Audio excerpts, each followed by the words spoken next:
Hey, so I talked before about we talked a lot about people smearing Jill Stein, and when the Republican Democrats, when the right-wing Democrats were trying to screw over Bernie, they couldn't attack his policies because everyone loved them.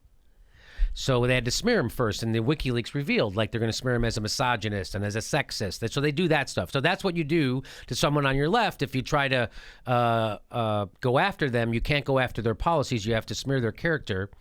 And so John Oliver did the similar thing to Jill Stein. He dismissed her in a very, lazy way. But it wasn't lazy. It was on purpose. So we did all those videos. You can see them. And underneath one of the videos, I do read some of the comments sometimes, right? And I don't have that kind of time yet. I still find myself reading the comments. I have no idea how I can fit that in. But under one of the videos we did, because one of the things John Oliver did was he goes, now, central to Jill Stein's campaign is her student debt relief. Just like the border wall is to Donald Trump. That's such a shitty analogy. It's like, the Lend-Lease program was crucial for Roosevelt, just like the Holocaust was for Hitler. Here's one of the comments that was underneath that. It was from someone, I don't even know who that is, VLER, 1980. He compares alleviating student debt to the boondoggle of Trump's border wall, just like we just said, talking about John Oliver. And then this is what I love. Yet he can't do a segment questioning just how the fuck Clinton's plans to create a no-fly zone in Syria.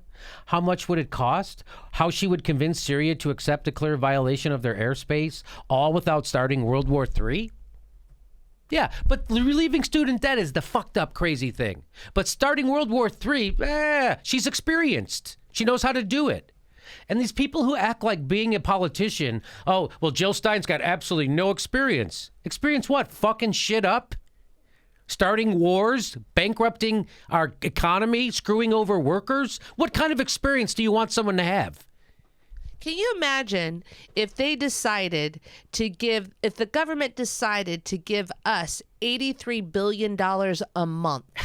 What type of debts would that alleviate for the American public instead of giving it instead of quantitative easing, which was $80 billion a month to the banks? What if they took that $80 billion and built stuff like roads and schools and bridges? Providing jobs? And provided jobs. There's no talk of a jobs program. By the way, that is their jobs program, to give $80 billion to the banks. That's their jobs program.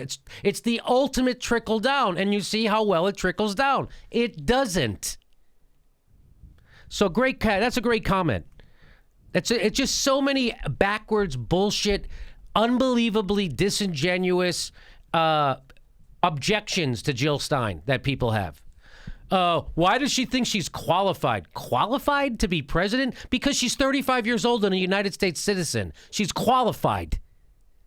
The fuck? She's a Harvard-trained medical doctor. You think she would have voted for the Iraq War? You think she would have deregulated Wall Street? Do you think she would start another war with Russia? No. She's heads and shoulders above these corporate clowns in bed with the military-industrial complex and Wall Street. So again, great. That's a great point. That drives me crazy. And by the way, anybody criticizing the third party, Jill Stein or the Green, none of them have an original idea, not an original thought in their heads. Everybody repeating stuff that's been thought up by Neera Tanden and Robbie Mook, and then they just vomit it back out, like if they thought of it. Like when people say, hey, why doesn't the Green Party start at the local level? And why don't they do it at the local level? Why don't they local level? Why don't they get on the school boards? And why don't they get a dog catcher? And why don't they... That's, again, made up at a think tank, and you vomit it back like you thought of it. You didn't think of it. You're not an original thinker. By the way, that's been the policy for no other third party.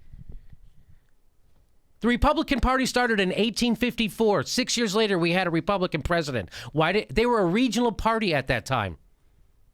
Bernie Sanders ran for Senate. He ran for mayor and Senate and Congress as an independent. He didn't go out and start a party. And then he ran for president. He didn't go out and start a party.